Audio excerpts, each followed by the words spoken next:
La nevera de la cocina tenía un imán en forma de corazón donde, debajo de una foto antigua, alguien había escrito con un marcador fino: para cuando lleguen los días buenos. Elena dejó el imán en su lugar con la misma delicadeza con la que guardaba sus cartas más importantes. Sus manos, acostumbradas a firmar cheques y certificados de donación, se estremecieron al rozar la imagen. Ella y Alessandro en un balcón, riendo, dos sombras que una vez parecían inseparables. Cerró los ojos un segundo y se dijo a sí misma lo que había dicho tantas veces en voz baja: quiero ser madre. No existen encuentros por acaso. La frase flotó en su cabeza con la cadencia de un mantra, y por un momento, le pareció que el mundo entero se ajustaba alrededor de ese pensamiento. Su casa tenía el orden de quien administra un destino. Cuadros con fechas y números. Plantas que seguían vivas porque alguien les hablaba cada mañana. Un cuarto que por ahora solo estaba preparado para recibir, más que para albergar. Era una mujer que había hecho su fortuna con trabajo y con una generosidad estratégica que le granjeó aliados, pero también envidias sutiles. Era martes cuando Bárbara tocó a su puerta. La encontró en bata, con el cabello empapado y una mochila rota, como si hubiese llegado de un viaje apresurado. Tenía 20 años, o quizá 19. Sus ojos grandes no pedían lástima, pedían un refugio. Elena, sin pensarlo demasiado, la invitó a entrar. No tuvo que excusarse por ello. Sus manos conocían la urgencia que trae la necesidad ajena. Le ofreció té, una manta y un sillón donde podía descansar. Antes de que Bárbara pudiera hablar, Elena la observó con la curiosidad que reserva la gente acostumbrada a controlar las situaciones. La chica olía a humo y a perfume barato. La mochila contenía una caja de pastillas y una ecografía medio doblada. «Estoy embarazada», dijo Bárbara sin que nadie la interrumpiera. «Y no puedo quedarme en la pensión. Me botaron. No sé a quién más recurrir». Elena sintió algo que no supo nombrar en ese instante. Una mezcla de protección y una punzada de miedo por lo desconocido. Adoptar una causa era su oficio. Adoptar a una persona era otra cosa. Aún así, con la misma firmeza con la que dirigía las reuniones de su fundación, le aseguró que podía quedarse hasta encontrar una solución. Le dio ropa limpia y la dejó descansar. Mientras subía para mostrarle la habitación de huéspedes, pensó en la foto del imán. Para cuando lleguen los días buenos. Era extraño y hermoso que alguien le hubiera dejado ese mensaje, como si el universo le pusiera un recordatorio. Tu anhelo es legítimo. Desde la ventana de su despacho, Elena veía el edificio principal de su empresa. Una estructura de vidrio que al amanecer se volvía una promesa.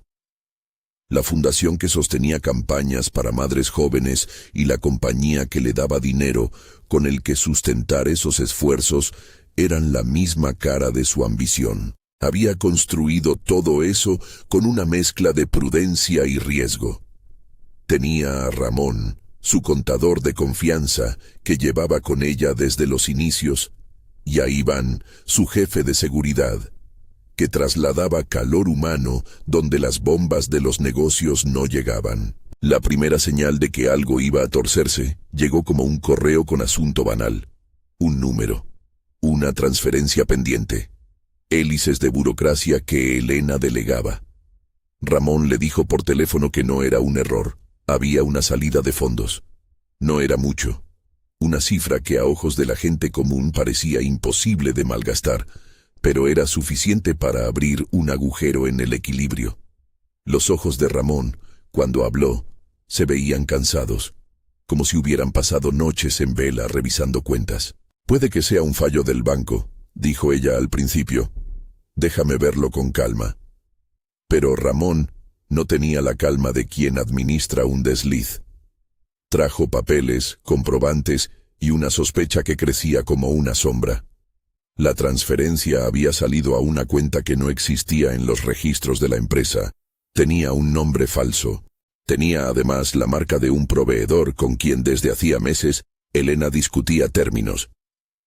Leónidas Montaña, un hombre con sonrisa de vendedor y manos aún más hábiles para negociar. Elena lo escuchó todo. Asintió con esa elegancia que acomodaba problemas en bandejas limpias. Por dentro, la adrenalina le robó el aliento. No por la pérdida en sí, sino por la sensación de que alguien había abierto una puerta cerrada en su vida y había dejado la llave fuera. A cada cifra que Ramón mostraba, su mundo real se volvía un tablero donde alguien movía piezas con intención. La disputa con Leónidas había sido pública, aunque civilizada. Él quería tomar una parte más grande del abastecimiento, amenazaba con llevarse contratos, y su figura se había vuelto tangencial y a la vez omnipresente en las conversaciones de la sala de juntas. Las declaraciones públicas de Leónidas siempre incluían una sonrisa que enmascaraba algo mucho más frío. Entretanto, Alessandro parecía esquivo. Él era el compañero de Elena. Elegante, seguro, un rostro que en los cócteles levantaba copas y cerraba tratos. Detrás de esa seguridad, sin embargo, había un hombre al que las noches le pertenecían. En los últimos meses, sus ausencias se contaban en silencios diagnosticables. Llamadas perdidas a horas intempestivas, mensajes eliminados. Alessandro había sido, en su forma más próxima, una grieta que Elena fingía no ver. Por eso, la llegada de Bárbara agitó algo más que el cuidado maternal que Elena sentía. Despertó un ruido. Bárbara dijo, tarde esa noche, con una voz que parecía contener el recuerdo de un abrazo. Él me dio su número. Dijo que podía ayudarme. Dijo que no contara a nadie. La mente de Elena hizo las cuentas. Alessandro tenía el don de la accesibilidad. Conocía a demasiada gente, pero que su nombre apareciera ligado a una joven embarazada tocó algo que la hizo mantenerse alerta. No por celos. Eso la dañaba a ratos, sino por la posibilidad de que su vida privada se filtrara hasta el negocio. Las vidas se cruzaban y a veces los cruces no eran inocentes. No existen encuentros por acaso. El día que la prensa empezó a murmurar, lo hizo con pasos de hormiga, infiltrándose en las redes y en conversaciones de ascensor. Un blog de chismes publicó una foto de Alessandro entrando a un garaje de la costa a altas horas. Otro medio rescató una nota de una reunión tensa con Leónidas. Los rumores pueden ser una herramienta o un arma. Elena lo sabía mejor que nadie. La opinión pública puede destruir en días lo que una vida entera construyó. La noche en que todo comenzó a caer fue una noche en apariencia ordinaria. Había paz en el comedor, la mesa puesta para dos porque Elena aún conservaba la costumbre de cenar con alguien, aunque muchas veces ese alguien no apareciera. Alessandro llegó tarde. Sus ojos estaban más velados de lo que ella recordaba. Había un aroma de alcohol y una irritación que no era propia del cansancio. Se sentó sin saludar, con esa brusquedad elegante que disimula la culpa. «¿Qué sucede?», preguntó ella, intentando poner una voz tan neutra como la que se usa para las entrevistas. «Nada que sea tu asunto», respondió él, con la palabra cortante. Ella respiró. Las palabras apenas salían, tensas. «Si no es asunto mío, entonces no seas compañía en mi casa para asumir la etiqueta». Él se levantó, dio unos pasos, volvió, y su mano tropezó con la jarra de agua. Un vaso se volcó. La cosa habría quedado allí sin mayor si no fuera porque fuera de escena alguien empujó un rumor que era, en ese momento, una lámpara a punto de romperse. Mensajes anónimos, un correo público a la Junta. La transferencia que Ramón había marcado como irregular empezó a ser articulada por voces que pedían respuestas. En la mesa de la sala de juntas, la discusión se volvió pública, y la prensa olfateó la sangre con su radar sutil. Elena, en su despacho, sintió que la sala se cerraba. En la penumbra, agarró su abrigo y salió. No iba a permitir que el espectáculo se volviera su vida. Encontró a Alessandro en el garaje, a la luz fina de un farol. Él no parecía sorprendido de verla allí. «¿Qué haces aquí?», preguntó él. «Lo mismo que tú. Cerrar el día». Su voz rebotó contra las paredes metálicas. No hubo dibujos enredados en el diálogo, solo dos personas que se buscan y se echan la culpa del hueco que se ha formado entre ellos. Alessandro habló de presiones, de gente que lo molestaba. Dijo que todo se arreglaría, siempre había dicho eso. Elena quiso creerle porque creerse la mentira a veces decía más de amor que de razón. Después de una discusión que quemaba por lo directo, Alessandro se marchó hacia la costa. Quiso ir tras él, pero algo la retuvo. La llamada de Ramón, insistente y llena de datos que no admitían demora. Tenía números de transferencias, nombres de cuentas, la sugerencia de que alguien había manipulado archivos para incriminar a un empleado. La teoría firme era: si Ramón quedaba como responsable, la compañía quedaría en estado de zozobra y sería vulnerable a la compra hostil que Leónidas ya olía. «No podemos dejar que lo hagan», dijo Elena por teléfono con una voz que temblaba. «Investiga todo, pero con cuidado». Era la última instrucción antes de una noche que, sin saberlo, se iba a volver esencial en su vida. Dejaron a Bárbara durmiendo en la habitación de huéspedes. Iván se quedó en la casa con la discreción que lo caracterizaba. Los roles se repartían. Elena, la figura pública en la mira; Ramón, el contador sobre quien se podían colocar sombras; Alessandro, el hombre que aumentaba la lista de sospechosos con su ausencia. Nadie imaginó que una caída iba a ser el único acto que necesitaban los engranajes de la conspiración para movilizarse. La noche era fría en la laguna. Las luces de la ciudad brillaban a lo lejos como una constelación alterada. Elena manejó sin mirar demasiado la ruta por la que Alessandro se había ido. Encontró su coche estacionado en el borde del embarcadero, las luces interiores aún encendidas, la puerta abierta. Una sensación de clemencia ridícula la invadió. Quizá le había pasado algo trivial. Iván, que había llegado detrás de ella, caminó con pasos seguros. Miraron el agua, oscura y con un leve brillo. No había rastro de Alessandro. Un sonido, un golpe leve, resonó en el silencio. Alguien gritó. Era un grito que partía del interior de Elena, porque de pronto la idea de perderlo se volvió tangible y closa. La memoria fracturada de la discusión se volcó en imágenes rápidas. La jarra, las manos, la mirada, un fulgor, la necesidad de no perderlo. No había tiempo para racionalizar.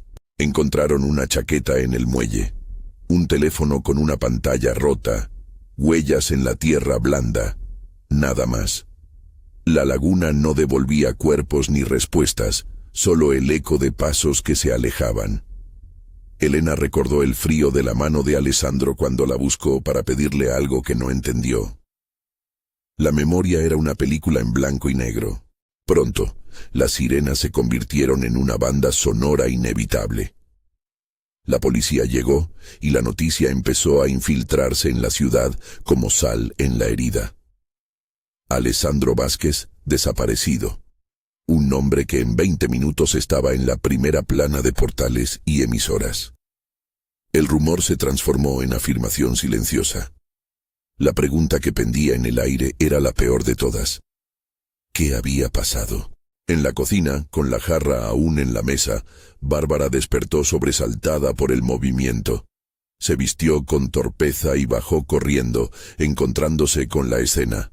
Policías, cámaras, noticias. Elena la sujetó con la fuerza de quien necesita ser la roca de alguien más.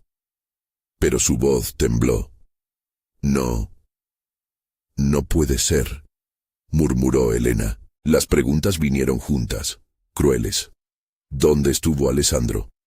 ¿Por qué se fue al muelle? ¿Era víctima de un robo? ¿Había una pelea? Los reporteros, que no perdonan silencios, ya preguntaban a Ramón sobre la transferencia. Leónidas llamaba para ofrecer ayuda técnica, con esa sonrisa predadora. Alguien en la ciudad sugería que la desaparición era el gatillo para señalar a Elena como culpable indirecta. Una mujer que luchaba en público contra un proveedor poderoso, con un contador sospechoso y una joven embarazada en su casa. La narrativa se escribía sola en las tertulias. El primer interrogatorio en la comisaría fue un acto frío y directo.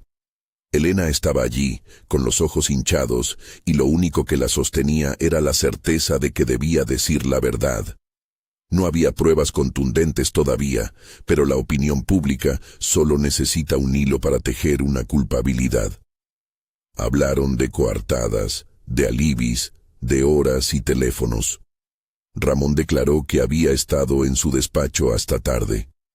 Iván dio su nota. Bárbara, en una sala contigua, repetía que no sabía nada útil y que Alessandro no había hecho promesas concretas. A las 2 de la madrugada, nada estaba resuelto. La policía, con su cordialidad brusca, le pidió a Elena que describiera la última vez que había visto a su esposo. La pregunta abrió una puerta a la veracidad y a la ficción. Elena pronunció su versión. La discusión, el vaso, la ausencia. No había intención calculada, solo el peso de la incertidumbre. Sin embargo, la dinámica de la ciudad no permitía la neutralidad. En la mañana siguiente, la casa de Elena amaneció con fotógrafos en la acera. Las cámaras captaron a Bárbara sentada en una esquina, con la manta sobre las piernas, y a Ramón saliendo con la cabeza baja. Las redes sociales hicieron su propio juicio primario. Una mujer millonaria, una joven embarazada, un marido desaparecido. Las piezas parecían colaborar para decir una sola frase: tragedia doméstica. Mientras tanto, en un despacho más frío, Leónidas tejía su narrativa. Llamó a varios miembros del directorio con una voz que sabía administrar escándalos. Habló de inestabilidad y la necesidad de tomar control para evitar quiebras. Fue discreto, pero su intención era clara. Si la empresa vacilaba, él estaba listo para levantarla con su propia bandera. La oportunidad le sonrió. Las manos que habían manipulado las transferencias no dormían. La prensa, voraz, empezó a extraer elementos que parecían reforzar la sospecha hacia Elena. Un correo filtrado, o así lo decía uno de los portales, que sugería que los fondos habían salido para cubrir gastos privados. Otro medio publicó que la ecografía encontrada en la mochila de Bárbara tenía una fecha que coincidía con una reunión privada de Alessandro. Las conclusiones se escribían con urgencia, aunque la verdad todavía no mostrara sus cartas. Elena, por su parte, sintió como la silla sobre la que su vida descansaba empezaba a tambalear. No por la pérdida de dinero, eso tenía solución, sino por la idea de que su nombre quedara marcado. Su reputación era su moneda más sólida. Sin ella, todo lo demás se podía corroer. Durante las horas que le siguieron a la desaparición, pensó en los imanes de su nevera, en la foto del balcón, en la frase que parecía ahora una premonición. «No existen encuentros por acaso», repitió en voz baja, como si la frase la ayudara a sostener la lógica de un mundo que, para ella, hasta ese momento, había sido ordenado. Al salir de su casa esa mañana, lo que Elena encontró fue un enjambre de murmullos. La fiscalía empezó a trabajar y las primeras entrevistas públicas dieron pie a especulaciones más feroces. Pequeños detalles se convirtieron en evidencia a ojos de quienes no querían esperar. Un testimonio, amplificado. Una nota, interpretada. En la conferencia que le pidieron dar a la prensa, su voz tembló, pero su rostro se mantuvo digno. Se presentó como quien controla la narrativa que debe apaciguar a los que piden sangre y a los que piden respuestas.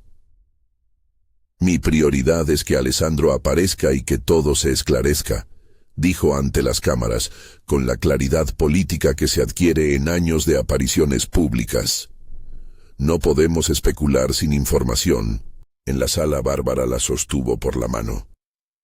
Había algo en la mirada de la joven que decía que no era completamente inocente, ni lo era por completo culpable. Era alguien atrapada en la marea de una historia demasiado grande para sus fuerzas. Elena la miró y sintió una lealtad confusa hacia ella. La había acogido y ahora la había asociado a una catástrofe que no pidió. Las horas siguientes fueron un desfile de llamadas, de abogados que ofrecían consejos por segundos, de detectores de mentiras en el café. Ramón la visitó con el ceño fruncido. En su rostro había una mezcla de confusión y culpa. Ella lo escuchó, le pidió calma y acordó abrir una auditoría interna. Si alguien había manipulado archivos, debía ser visible. Si alguien buscaba tomar la empresa, debía haber evidencia de ese plan. Elena tenía la firme determinación de no dejar que una tormenta la arrastrara sin pelear. Mientras tanto, en una calle lateral, un periodista de investigación empezó a atar hilos que a primera vista parecían desconectados. Transferencias inusuales, movimientos de acciones coincidentes con llamadas nocturnas de números privados, contratos que cambiaban cláusulas en horas críticas. Las piezas parecían indicar que la desaparición de Alessandro coincidía demasiado con los movimientos que beneficiaban a Leónidas. El plan se volvía plausible. Crear una crisis que debilitara a la empresa y con ella a Elena. Elena no lo sabía todo aún, lo intuía. Y la intuición la obligó a actuar como hacía en sus negocios. Con estrategia. Llamó a Iván y le pidió que protegiera a Bárbara y que revisara quién había estado en la casa. Le dio instrucciones a Ramón para que asegurara los archivos y a su abogado para que limitara filtraciones. No quería que su vida se convirtiera en una novela de cuchillos. Esa noche, la ciudad parecía más fría. Las luces en la laguna perdieron su calidez original y parecían focos de interrogatorio. Elena se sentó en la cocina, mirando el imán del corazón. Recordó la frase una vez más, y en esa repetición buscó consuelo y una señal. No existen encuentros por acaso. El reloj marcó un momento que sería recordado. A la casa llegó la policía con un informe. Se había encontrado un cuerpo en la otra orilla de la laguna. No estaba identificado aún. El rumor corrió como pólvora. La incertidumbre tomó forma de tragedia inminente. En cuestión de minutos, la hipótesis que nadie quería admitir empezó a asomarse. Que Alessandro podría estar muerto. Lo que sucedió después fue una tormenta que no distinguía entre inocentes y acusadores. La fiscalía empezó a mirar a su alrededor y la prensa ya no hacía preguntas. Pronunciaba conclusiones. Hubo testimonios, versiones que se contradecían y una pieza gris que empezaba a hilvanar a Elena con la desaparición. La presencia de Bárbara en su casa, las transferencias, la discusión de la noche anterior. En la comisaría, con las luces fluorescentes que no perdonan, la pregunta llegó como una cuchillada. Un detective la miró con una mezcla profesional de compasión y cálculo. Relátenos exactamente lo que ocurrió, señora Martínez. La narrativa que salió de los labios de Elena fue una sucesión de imágenes brutales por su simplicidad, la discusión, la jarra, la ausencia. Pero en algún momento, la palabra se quebró de forma que nadie la esperaba. Fue un grito, más que una confesión, que llenó la sala y que dejó a todos sin habla. «Yo lo maté», gritó, «yo lo maté». La frase explotó en la pequeña sala de la comisaría como si fuera el corte de una película. Nadie supo exactamente cómo interpretarla. Un acto de culpa, un eco de shock, una forma de protegerse de algo más profundo. La prensa, por supuesto, no esperó a la verificación. Los titulares fueron implacables. El mundo que Elena conocía se despeñó en horas. Pero la ciudad no entiende las complejidades de un grito. Los ojos públicos buscaron culpables, y la narrativa que se instaló con velocidad de avalancha fue dañina. una mujer poderosa que habría terminado con la vida del hombre que la acompañaba. El espacio entre la versión y la verdad se hizo gigante. Afuera, la noche cayó como un telón. Dentro, la casa quedó fría. Bárbara, temblando, se cubrió con la manta. Ramón miró a Elena con una mezcla de terror y solidaridad rota. Iván, siempre firme, tomó una decisión que definiría los minutos siguientes. Protegería a la mujer que había servido, aunque no mereciera confianza plena. Las piezas del tablero, por ahora, eran muchas. En la penumbra, antes de que las manos de la fiscalía empezaran a mover papeles, Elena murmuró en un susurro que casi nadie oyó, como si fuera una oración más que una sentencia de vida. No existen encuentros por acaso. La frase repetida de nuevo cayó sobre la noche como una promesa o una condena. Y en ese segundo, algo se movió en la oscuridad. Una corriente de alianzas sutiles que empezaban a formarse fuera de las cámaras. Porque donde una mujer cae, siempre hay alguien dispuesto a levantarla. Y donde una verdad se esconde, siempre hay manos que, con paciencia, empiezan a rasgar el velo. Si quieres descubrir cómo una mujer fue arrastrada al centro del escándalo, quédate con nosotros y sigue la serie. Hay preguntas que no pueden responderse con un solo titular. La investigación que arrancó allí no sería lineal. Había nombres que iban a aparecer y desaparecer. Pruebas que serían interpretadas de modo opuesto por cada parte interesada. Pero en las horas que siguieron, hubo movimientos que Elena aún no podía ver.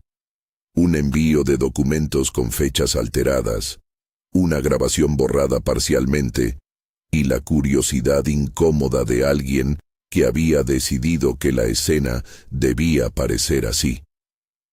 El juego se hacía a su favor y en su contra al mismo tiempo. En una oficina con luz artificial, un analista forense llamado Diego comenzó a revisar las cámaras de seguridad de la noche en cuestión. Sabía que en los sistemas hay detalles que los ojos humanos pierden. El ángulo de una sombra, el parpadeo de un foco que revela patrones. Encontró un archivo cuyo nombre no coincidía con su fecha. Una línea de tiempo alterada. Un sello de tiempo reescrito para que la presencia de una persona pareciera coincidir con la ausencia de otra. Eran pequeños movimientos técnicos, no instrucciones para crímenes, pero suficientes para alguien como Diego que conoce su oficio. Ahí había manipulación. Diego guardó la información. No la publicó. Habló con Iván, y juntos empezaron a trazar una versión alternativa de la mañana que nadie quería oír. Cada pieza que removían mostraba que la realidad era más compleja. Había jugadores con ambiciones que no se limitaban a contratos. Se hablaba de apropiaciones, de tomas hostiles y de limpiar reputaciones para facilitar compras. En la madrugada en la que nadie podía dormir, alguien más llamó a Alessandro por su teléfono. Contestó una voz desconocida que tenía la calma de quien maneja hilos. No se preocupe, todo está bajo control. La llamada no se registró en la agenda pública. Fue un fragmento, una nota suelta. Pero el eco de aquellas palabras iba a rebotar mucho más tarde, cuando las piezas empezaran a encajar en un patrón que nadie había imaginado. No era solo una pelea, ni una desaparición. Era una operación con objetivos claros y manos extensas. La historia se iba armando. Las acusaciones hacia Ramón empezaron a tomar consistencia en ámbitos menos visibles.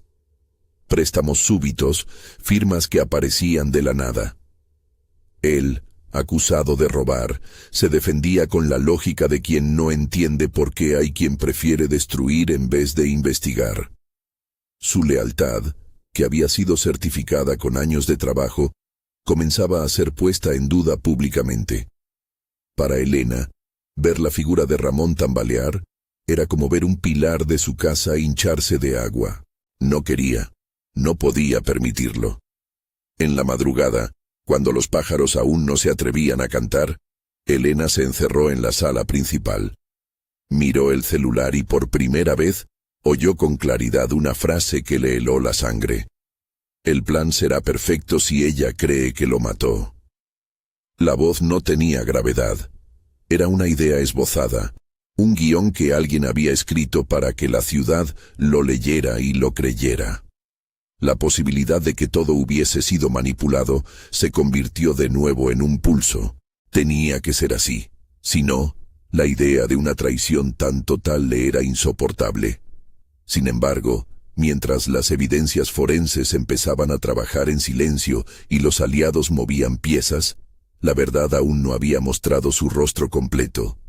Había dedos señalando, sí. Había pruebas que se armaban. Había la clara intención de arrebatarle no solo el control de su empresa, sino la capacidad de construir una vida nueva.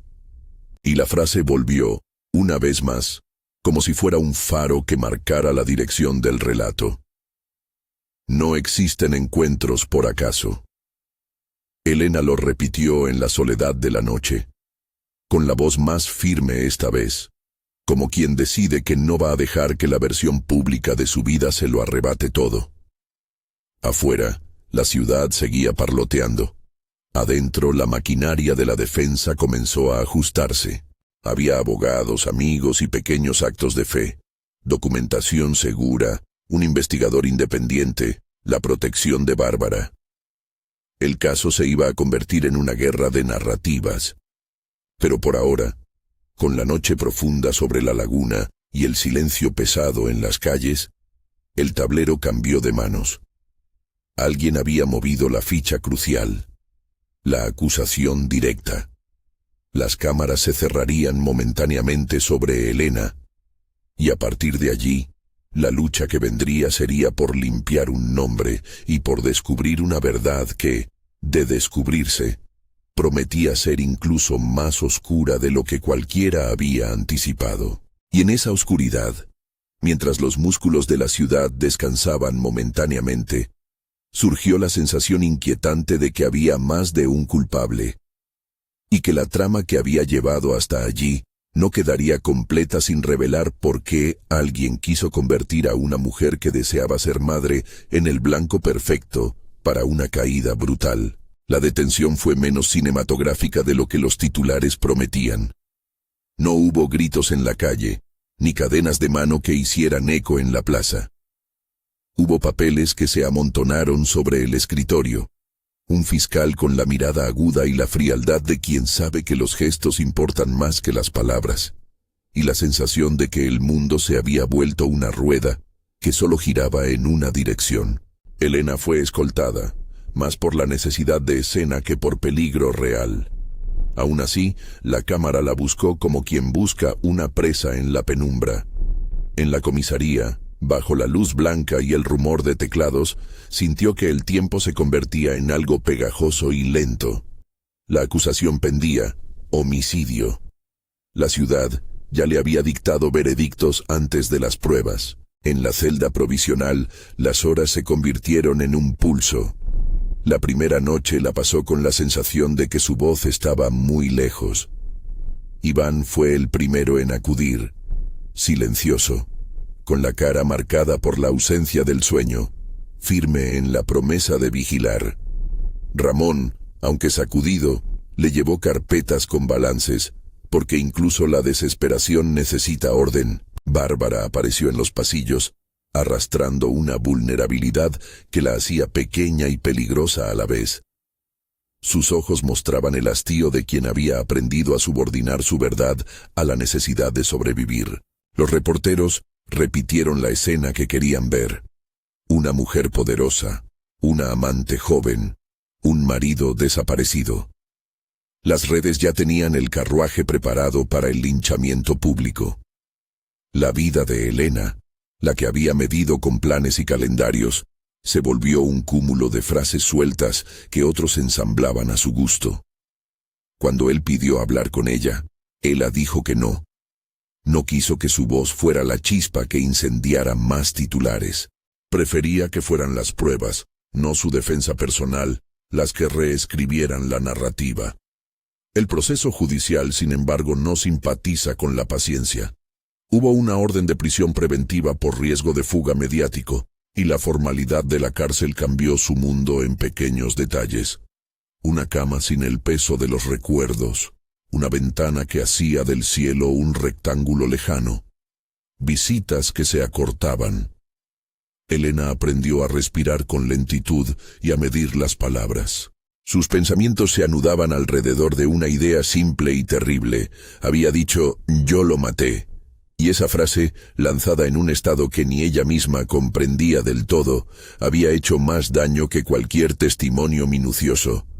Mientras tanto, fuera de las rejas, los que no esperaban titulares sino verdad, empezaron a mover sus piezas. Diego, el analista forense que ya había descubierto el archivo con sello de tiempo reescrito, intensificó su trabajo.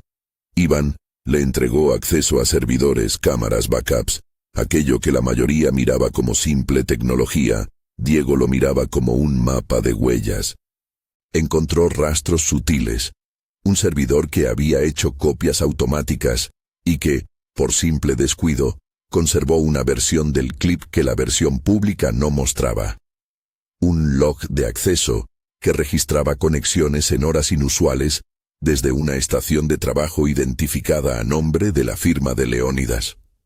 No eran detalles glamorosos, pero eran suficientes para alguien con ojos pacientes. La línea temporal que favorecía la acusación tenía fisuras. María, una perito en metadatos que Diego contactó, trabajó en la trazabilidad de los archivos. Las cámaras en el muelle habían sido sobreescritas. Aún así, unas franjas, fragmentos en bruto, permanecían en un archivo parcial. Allí, una figura que nadie esperaba. Un coche de color oscuro con un logo apenas legible pasaba por la calle contigua a la hora que las versiones oficiales colocaban como clave. El detalle fue suficiente para que la defensa consiguiera una revisión más amplia. Mientras los medios especulaban, en las oficinas sin luz, los nombres empezaron a conectarse. Leónidas tenía presencia en contratos, en llamadas, en transferencias. Alguien había tomado la decisión de ensayar una caída y de preparar la escena. La idea de que Alessandro pudiera haber sido parte del plan mordía como una verdad demasiado dolorosa. Su ausencia, su voz en los audios contradictorios, su teléfono que a veces contestaba y otras no, todo indicaba que no había sido un voluntario inocente. Pero la trama no era de blanco y negro. Diego y María encontraron una discrepancia que complicaba cualquier acusación sencilla. En una de las copias de seguridad, aparecía un intercambio de mensajes entre Alessandro y un número vinculado a la oficina de Leónidas. En esos mensajes existía una propuesta: forzar una crisis que facilitara la toma. Dentro de la palabra tomar, había posibilidades que la ley aún no podía tipificar de forma clara, pero que, en la práctica, significaban arrebatar control. Ramón, mientras tanto, fue erosionado públicamente. Alguien, un actor bien colocado en la compañía, había presentado documentos con su firma supuestamente autorizando transferencias. Los sellos eran convincentes, pero los peritos notarían una misma caligrafía repetida en diferentes documentos a horas imposibles. La presión fue tal que la fiscalía, buscando respuestas rápidas y un chivo expiatorio, lo señaló. Ramón pasó de ser pilar a ser sospechoso en cuestión de días. Eso dolió a Elena en un lugar que no era orgullo ni dolor económico, sino la percepción de que su círculo más íntimo podía ser convertido en moneda de cambio. Bárbara entró y salió de la historia como una sombra con voz propia. En un primer momento, sus declaraciones ante periodistas la hicieron ver como testigo cumplida. Estaba en la casa.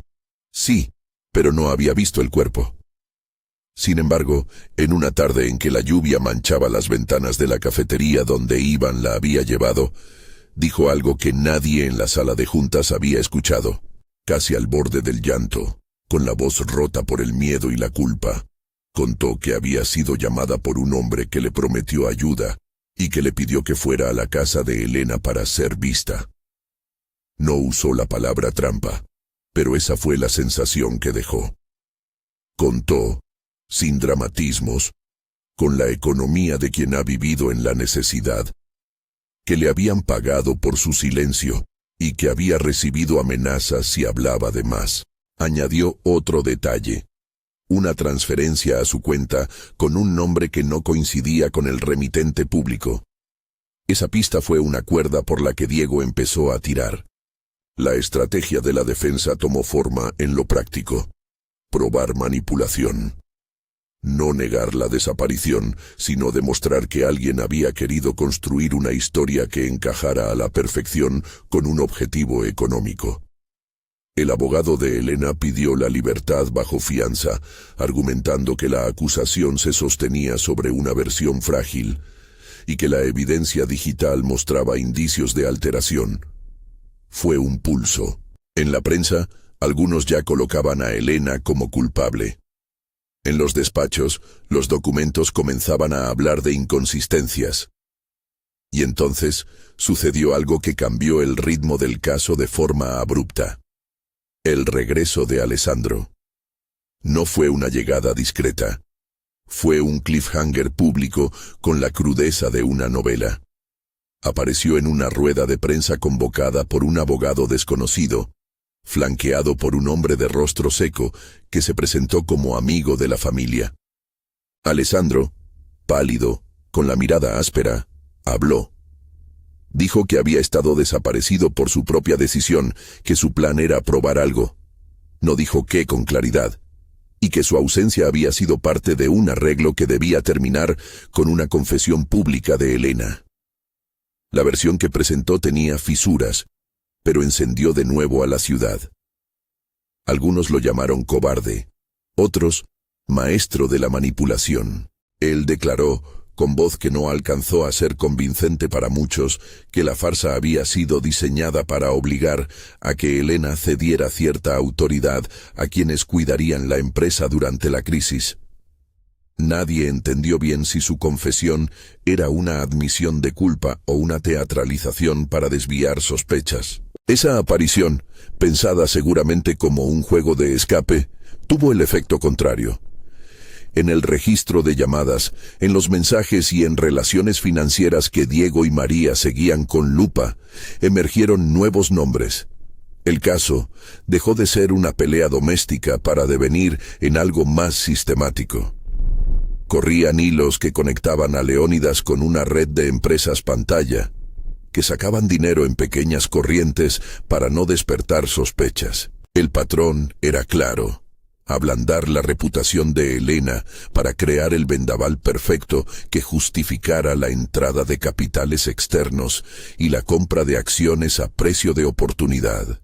En el juzgado, la audiencia preliminar fue un teatro lleno de silencios y miradas. La fiscalía presentó la confesión pública de Elena como prueba de responsabilidad moral. La defensa mostró la mecánica de manipulación de archivos. Hubo un cruce que quedó para la historia. El peritaje de María, que señalaba que los archivos de la Cámara del Muelle habían sido sobreescritos en una estación cuya IP estaba registrada bajo un nombre que, meses después, pertenecía a una firma vinculada a Leónidas. La defensa pidió la apertura de una investigación financiera paralela. El juez, cansado de la presión pública, lo permitió. La ciudad exigía sangre, pero la búsqueda de pruebas tiene su propia lentitud y su propia lógica. Los peritajes, cuando se hacen bien, no complacen a quien busca espectáculo. En vez de ello, van descosiendo mentiras con paciencia. Diego encontró una caja de correos electrónicos en un servidor que parecía obsoleto. Entre spam y archivadores olvidados, había comunicaciones privadas en las que se hablaba de redistribuir activos y de exponer a la figura pública si se complica. En una de ellas, fechada semanas antes de la desaparición, se mencionaba la idea de una operación de choque para debilitar la moral del adversario. No había nombres propios en cada línea, pero en el contexto, al verle las coordenadas y los teléfonos, Diego supo lo suficiente para insistir ante la fiscalía. Alessandro, por su parte, no quedó inmune a la presión. Aislado, según él, por miedo de represalias, comenzó a mostrarse errático. En una grabación filtrada, que apareció primero en manos de un periodista amigo de Iván, se le escuchó discutir con alguien en una llamada donde su voz alcanzó la claridad que delata cuando la culpa aprieta. Te dije que no quitaras la posibilidad de que volviera a casa. No quería que siguieran con eso. La conversación fue un hilo más que conectaba a alguien con capacidad de ordenar acciones con consecuencias. La verdad que emergió no fue amable. Empezó a quedar claro que la operación para derribar a Elena estaba diseñada por quienes tenían mucho que ganar con su caída.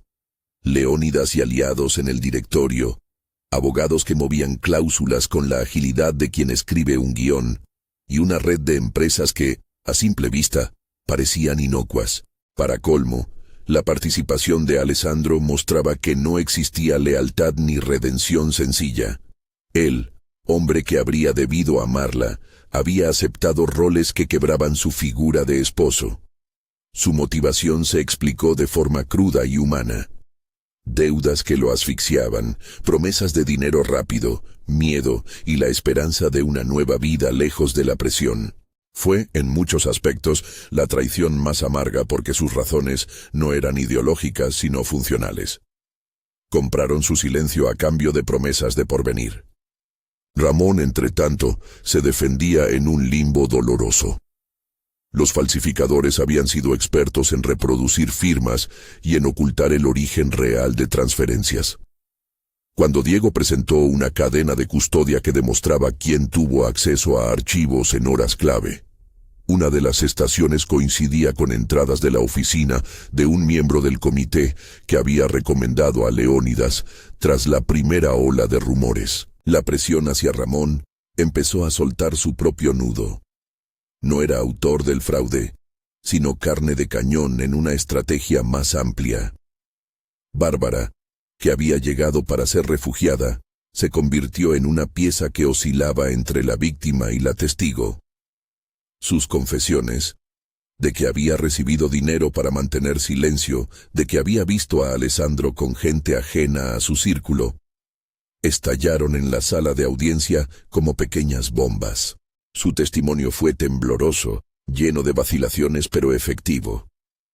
Ella contó cómo, la noche previa a la desaparición, un hombre de traje oscuro le había entregado un sobre con dinero y le había pedido que no dijera nada si quería que su vida siguiera. Dijo el nombre de quien había pagado. La fiscalía lo intentó descartar, pero las transferencias que Diego había rastreado coincidían. La pieza final cayó por su propio peso cuando se consiguió una grabación que Alessandro había olvidado o que alguien guardó con la intención de usarla. Era un audio donde se le escuchaba conversando con Leónidas y otro hombre sobre la necesidad de un escenario que obligue a ceder. Y en la conversación no había piedad ni duda. Hablaban métricas, fechas, cómo presentar pérdidas ficticias para forzar una oferta de rescate externa. Escuchar a su esposo planificando el asalto a su vida fue para Elena un dolor que no se podía exponer del todo en la sala. En la tribuna de testigos, su rostro permanecía inmóvil, como quien mira desde la distancia. El clímax, ese momento que la ciudad esperaba con ansiedad, no fue una explosión mediática sola, sino una confrontación paciente en la sala del tribunal. Con las pruebas de manipulación digital, las transferencias hacia empresas pantalla que vinculaban a Leónidas y los testimonios de Bárbara y otros empleados que declararon haber recibido sugerencias para presentar la empresa como frágil, la trama se desplegó en su complejidad. Alessandro, acorralado por la evidencia, hizo lo que muchos hacen cuando la caída es cercana. Intentó salvarse sacrificando lo que quedara. Su declaración, que al inicio buscaba justificar su ausencia, Como un acto de riesgo controlado para probar la honestidad de los rivales, se transformó en un relato donde la codicia y el miedo se mezclaban hasta admitir su complicidad. Dijo que había participado de la idea, que había aceptado colaborar por presiones y deudas, y que no había pensado que al final las cosas se descontrolarían de ese modo. Pero la verdad demostró ser aún más oscura de lo que los primeros actos indicaban. En la cadena de llamadas y correos analizada por María, salió a la luz que Leónidas había planeado no solo la apropiación de la empresa, sino el uso de la desaparición de Alessandro como un mecanismo de extorsión emocional contra Helena, que firmara, que cediera, aterrado por la idea de perderlo. Si ella no cedía, la estrategia encontraba otra vía: el escarnio público, el desgaste reputacional y la venta de activos a precio de remate. El plan era total. La desaparición del cuerpo era una consecuencia planeada para generar un entorno perfecto de pánico. Para colmo, en una carpeta que parecía haber sido guardada por descuido en una cuenta compartida, Diego encontró una lista de actores a pagar. Nombres y montos, fechas y códigos, la evidencia de que no se trataba de un improviso, sino de una operación largamente planificada. El golpe que el tribunal dio no devolvió lo perdido en lo íntimo. Ver a Alessandro en la sala, confesando con la voz quebrada, no borró las escenas de las jarra quebrada o las discusiones sobre el balcón. Pero sí trajo algo de justicia práctica. La fiscalía cambió su estrategia y amplió las imputaciones. Leónidas fue detenido tras la presentación de pruebas que conectaban sus empresas con las transferencias y la manipulación de archivos. Varias personas fueron llamadas a declarar: un abogado del directorio que había firmado convenios, un proveedor que reconoció pagos atípicos y, lo más doloroso, testigos de la propia casa que dijeron haber recibido instrucciones para sembrar versiones. En la sentencia preliminar, no la final, pero sí la que permitió a Helena recuperar su libertad, el juez ordenó la nulidad de la acusación por homicidio directa hasta que se esclarecieran todas las ramificaciones. La exposición pública de los hilos que conectaban las empresas pantalla permitió la restitución provisional del control de la empresa a Helena. Ramón fue oficialmente exonerado de los cargos por falsificación. Se reconoció que su firma había sido reproducida en documentos creados por terceros. Los cargos contra Leónidas y varias personas del entorno se agravaron. La fiscalía habló de conspiración para apropiación y de manipulación institucional. La ciudad, por su parte, vio caer a su ídolo de los negocios, pero la caída no estaba exenta de oscuridad. La investigación exhibió que no todo el mal venía desde afuera. Algunos miembros del directorio que habían avalado a Leónidas lo habían hecho por interés propio. Abogados que deberían haber cuidado la integridad de la empresa auxiliaban en los lazos económicos que permitían el plan. No era solo un golpe externo, era una red que se alimentaba de ambiciones internas, y en esa red los corazones podían ser fríos y los proyectos frágiles. Helena salió del proceso con la sensación de que la justicia había hecho lo que podía dentro de sus límites. Recuperó su oficina, volvió a sentarse tras su escritorio y sintió, por primera vez en meses, que el aire era menos hostil, pero el reencuentro con la vida cotidiana fue una sucesión de pequeñas heridas que tardarían en cerrarse. Su nombre, aunque legalmente limpio, quedaba marcado por la memoria colectiva, y la confianza se volvió una moneda rara. La reconciliación con Ramón fue torpe y sincera. Iván recuperó su lugar como protector, con una lealtad que ya no era ingenua. Bárbara, que había sufrido coerciones y miedo, decidió enfrentar su propia vida con una mezcla de valentía y necesidad de reparaciones. Hubo, sin embargo, un gesto que transformó la derrota en posibilidad. En los meses que siguieron, Helena fue contactada por una trabajadora social del refugio donde había vivido Bárbara antes de llegar a su casa. La mujer le pidió que considerara la posibilidad de adoptar o de convertirse en tutora de la criatura que Bárbara llevaría en unos meses. La idea, al principio, golpeó a Elena con la fuerza de un temblor. Adoptar el hijo de una joven que había sido utilizada en una conspiración que casi le arrebata la vida. La decisión no fue inmediata ni limpia. Hubo recelos, preguntas de orgullo y de memoria herida. Pero en las noches de silencio, cuando miraba el imán del corazón en la nevera y la vieja foto del balcón, sintió que el deseo que la había llevado a abrir la puerta a Bárbara, querer ser madre, aún ardía, y pedía un acto de fe redondeado por compasión. Mientras la justicia seguía su curso con apelaciones y procesos, los criminales implicados enfrentaron consecuencias. Algunos se acogieron a acuerdos, testimonios que supusieran reducciones de pena a cambio de nombres. Otros resistieron y vieron cómo las pruebas digitales que Diego y María habían preservado cerraban el círculo en su contra. Leónidas, en su comparecencia inicial, intentó mantener una máscara de dignidad. Sus manos, sin embargo, traicionaron una inquietud que el tribunal supo mirar. La red se deshizo, pieza por pieza, y la ciudad aprendió que la ambición puede ser organizada como una maquinaria precisa. Pero la verdad más oscura que emergió durante todo el proceso no fue solo la de la codicia, fue también la constatación de cómo la vulnerabilidad de las personas, un embarazo inesperado, una deuda, la necesidad de protección, se puede convertir en moneda de cambio cuando otros tienen hambre de poder.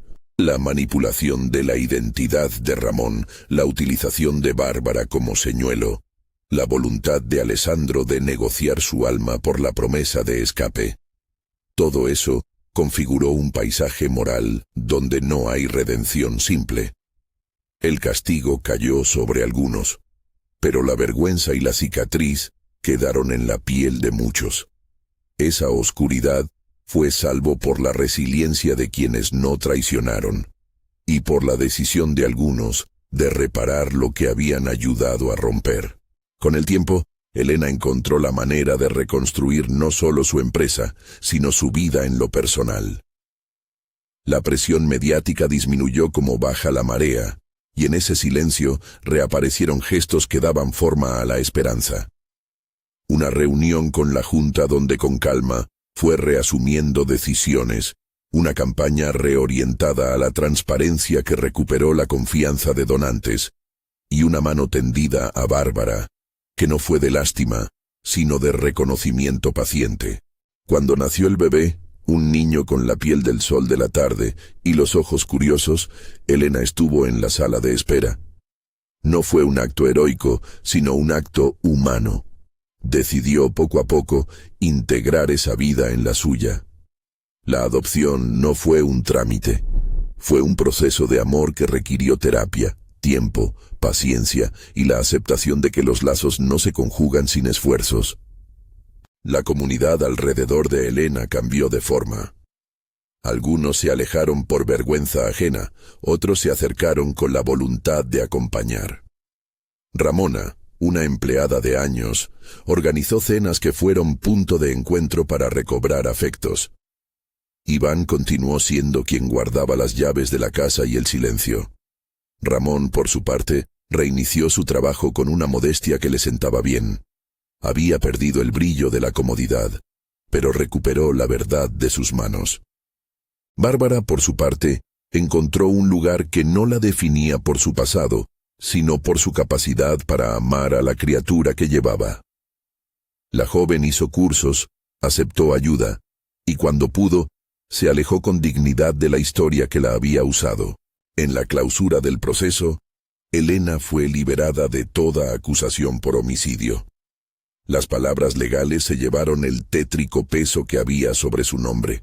No devolvieron, sin embargo, las horas robadas, los silencios, la desesperanza de semanas entre rejas.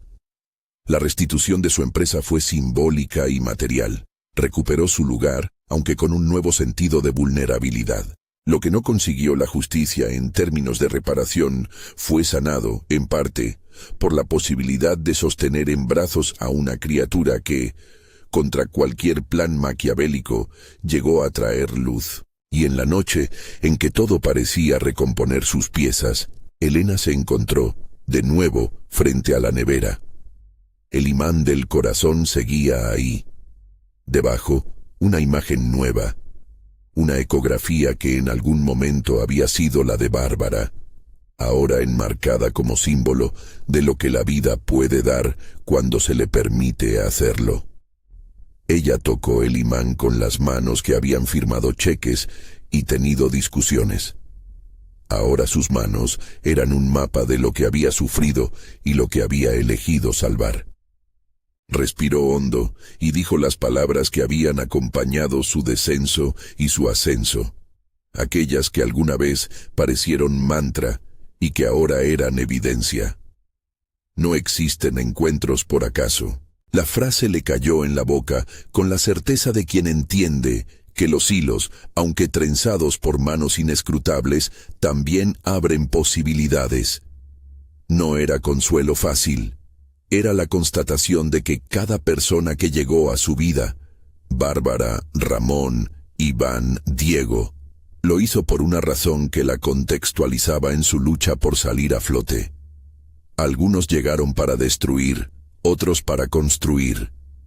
Ella eligió quedarse con quienes ayudaron a recomponer su historia. En el epílogo de aquella tormenta, la ciudad siguió su ritmo. Leónidas y otros imputados enfrentaron juicios. Algunos recibieron sentencias, otros negocian arrepentimientos que la ley permite. Alessandro, después de declarar y de sufrir las consecuencias de su colaboración, guardó su nombre en un rincón gris de su vida.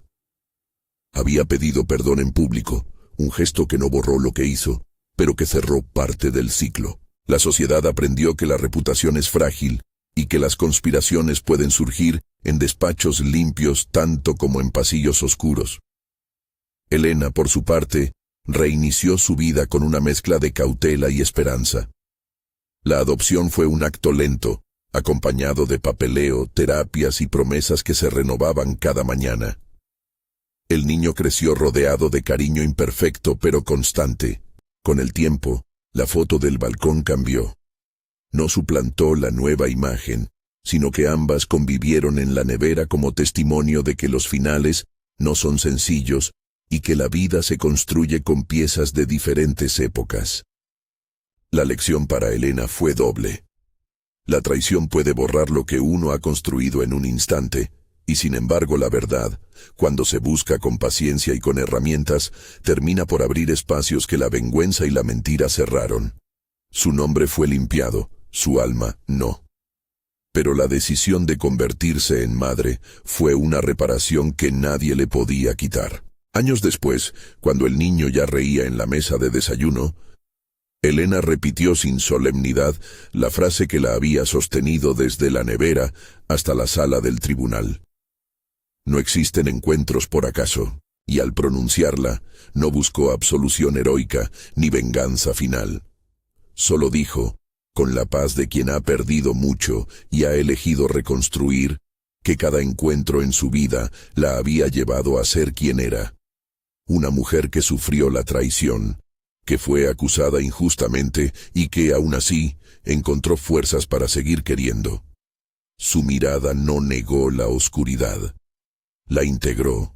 Si esta historia te conmovió y quieres seguir descubriendo casos de destinos cruzados, suscríbete para no perderte la continuación de la serie y ver cómo se deshilachan otras tramas en Destino Cruel.